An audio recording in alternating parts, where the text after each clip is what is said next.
75. Bumibili ako kay tatay ng kailangan namin guys. Ito yung pag-anuan sa fish bowl.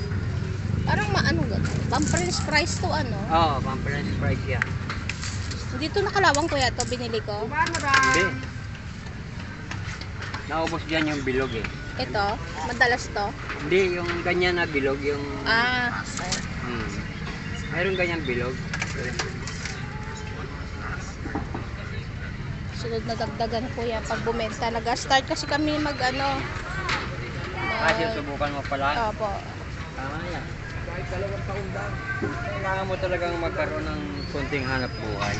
Nagpifish bulan kami kuya. Saka bigyan. Yan, sa bahay mo lang. Sa harapan lang ng bahay. Wala lang, meron kang extra income. Hirap ng buhay eh. No.